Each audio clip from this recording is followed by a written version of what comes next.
अगर हम इस चट्टान को देखें तो इसका रंग बिल्कुल वही है जो कि साहिल पे रेत का था, और अगर इसको हम क्रश करें तो इससे जो पाउडर बनेगा वो बिल्कुल वैसी रेत की होगी जैसे कि हमें साहिल पे मिली।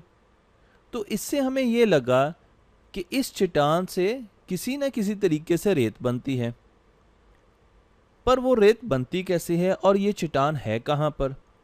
ये चट्टान तो साहिल से बहुत दूर एक पहाड़ी सिलसिले की है। ये पहाड़ियाँ हैं जो कि साहिल से तो बहुत दूर हैं, और ये चट्टान रॉक जो है उसका हिस्सा है। तो ये रॉक रेत कैसे बनी और फिर इतनी दूर तक कैसे गई? ये वो सवाल है जिनके जवाब हम ढूंढेंगे। पर सबसे पहले हमने ये देखना है कि एक चट्टान पहाड़ से अलग कैसे होती है। कभी अगर आपने ज़लज़ला देखा हो तो जब ज़लज़ला आता है वो पहाड़ों को तोड़ फोड़ देता है, पहाड़ टूट फूट का शिकार हो जाते हैं। इसे हम लैंड स्लाइडिंग भी कहते हैं। बारिशों और तूफानों में भी ऐसा ही होता है, पहाड़ का कुछ हिस्सा टूट जाता है। और अगर आप यहाँ पर देखें तो आपको वो पहाड़ का टूटा हुआ हिस्सा नज़र आ रहा है जिसमें बहुत बड़ी बड़ी रॉक्स भी हैं और उसके साथ सैंड भी है। यहाँ पर ये देखें तो हमें ये तो पता चला कि ज़लज़लों की वजह से, बारिशों की वजह से, तूफ़ानों की वजह से, और बाज़ औक़ात जब हम रोड्स बनाते हैं तो हम धमाके करके पहाड़ों को तोड़ते हैं। इंसान यानी जब पहाड़ों को तोड़ते हैं तो उस वजह से रॉक्स तो बनती हैं और रेत भी बनती है, पर फिर वो समंदर तक पहुंचती कैसे है? अगर आप इस पहाड़ को देखें तो इसका भी एक बहुत बड़ा हिस्सा टूट गया है, और आप यहाँ से देखें तो आपको मिट्टी और रेत नज़र आ रही है जो नीचे की तरफ ट्रैवल की है और यहाँ पर उसने उसको भर दिया है। तो हमें ये नज़र आया कि एक पहाड़ टूटा और उसकी रेत जो है और रॉक्स जो हैं वो यहाँ पर नीचे आई, और उसने कुछ आबादी को भी मुतासिर किया। पर सवाल यही है कि ये रेत समंदर तक इतनी दूर कैसे पहुंचती है? हमें ये पता है कि दरिया हमेशा पहाड़ों से निकलते हैं, और पहाड़ों पर जब बर्फ़बारी होती है तो गर्मियों में वो बर्फ़ पानी बन जाती है, वहाँ से दरिया बह निकलते हैं। तो जब पहाड़ों पर ज़लज़ला आता है और चट्टानें और रॉक्स टूटती हैं तो उनमें से कुछ रॉक्स दरियाओं में भी गिरती हैं जैसा कि आपको नज़र आ रहा है। और दरिया तो हमें पता है कि बहते रहते हैं, तो क्या दरिया वो रॉक्स साहिल तक लेके आते हैं?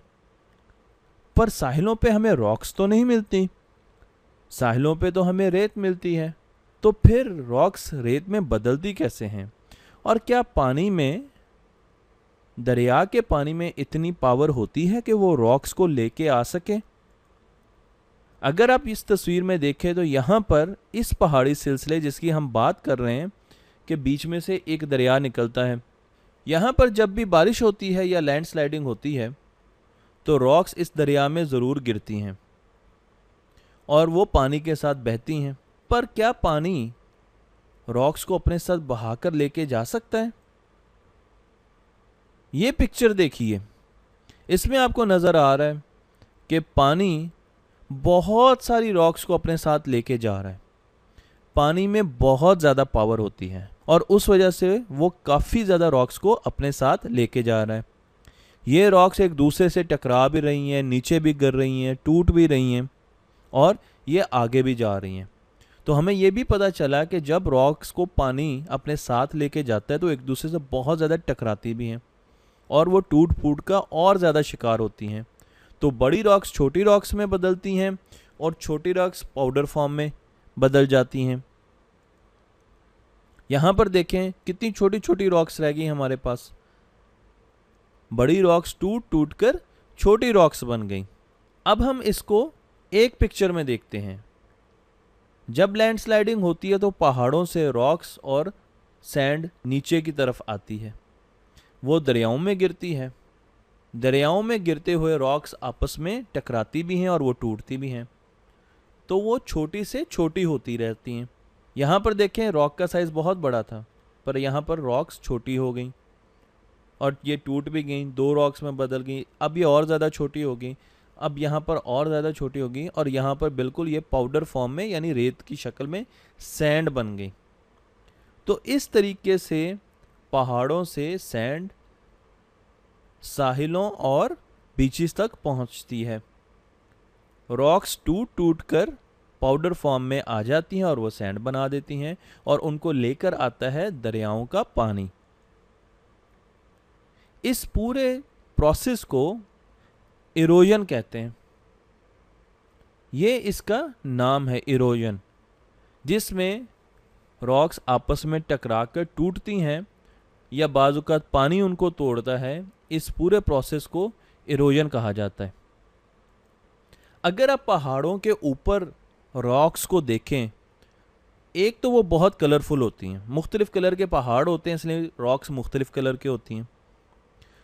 दूसरी चीज़ ये कि वो बहुत ज़्यादा नोकीली होती हैं, उनके शार्प एजेस होते हैं, कॉर्नर्स होते हैं। ये वो रॉक्स हैं जो पहाड़ों के ऊपर मिलती हैं।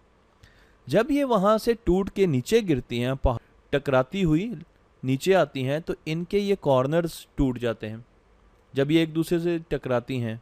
और पहाड़ों के नीचे दरियाओं में ये इस किस्म के पत्थर हमें नज़र आते हैं। अब आप देखें ये गोल हो गए हैं सारे के सारे, इनमें कोई कॉर्नर नहीं रहा क्योंकि ये एक दूसरे से बहुत ज़्यादा टकराई और कॉर्नर्स टूट गए या घिस गए, तो इसलिए ये गोल हो गई और ये दरिया में गिर गई। दरिया ऐसे पत्थरों को, ऐसी रॉक्स को अपने साथ लेके आता है और वो बीच में पानी के घुलते भी रहते हैं और वो मज़ीद छोटे होते जाते हैं, जिसको हम ग्रेवल या बजरी भी कहते हैं, वो इसमें बदल जाते हैं और फिर भी वो पानी के साथ घुलते रहते हैं और रेत में बदल जाते हैं। और ये वो रेत है जो दरिया समंदरों तक लेके आते हैं पहाड़ों से, जो हमें नज़र आती है। क्योंकि पहाड़ मुख्तलिफ रंगों के होते हैं इसलिए रेत भी मुख्तलिफ रंगों की होती है। यहाँ पर मैंने आपको रंग बिरंगे पहाड़ दिखाए जो कि पेरू में हैं। इसी तरह के रंग बिरंगे पहाड़ चाइना में भी हैं और अगर आप इनकी रेत देखें तो वो इस तरह की कलरफुल रेत होती है, सैंड इस तरह की होती है। और अगर पहाड़ ग्रे कलर के हैं तो रेत भी ग्रे कलर की होगी। अगर पहाड़ ग्रीन कलर के हैं तो सैंड भी ग्रीन कलर की होगी और अगर पहाड़ पर्पल कलर के हैं तो बीच की जो रेत है, ये सैंड है, वो भी पर्पल कलर की होगी। पाकिस्तान के ज़्यादातर पहाड़ कश्मीर, गिलगित बल्तिस्तान और मरी में हैं। अगर आप इन शुमाली पहाड़ी इलाकों को देखें तो यहाँ से बहुत से दरिया निकलते हैं जो कि इन नीली लाइन से दिखाए गए हैं। यहाँ पर जब भी लैंडस्लाइडिंग होती है या बारिश होती है तो रॉक्स के बहुत सारे टुकड़े दरियाओं में गिरते हैं और वो आहिस्ता आहिस्ता पानी के साथ समंदर की तरफ आते हैं और बहीरा अरब में गिर जाते हैं।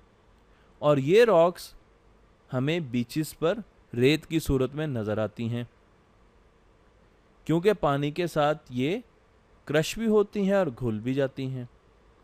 तो इसी तरीके से बलूचिस्तान में जो हमारे पहाड़ हैं उनसे बलूचिस्तान की बीचेस, जिस तरह के गवादर, उनकी रेत बनती है। तो अब आपको मालूम हो गया कि बीचेस पर, साहिल समंदर पर रेत कहाँ से आती है और दरियाओं का रॉक्स को रेत बनाने में क्या किरदार होता है।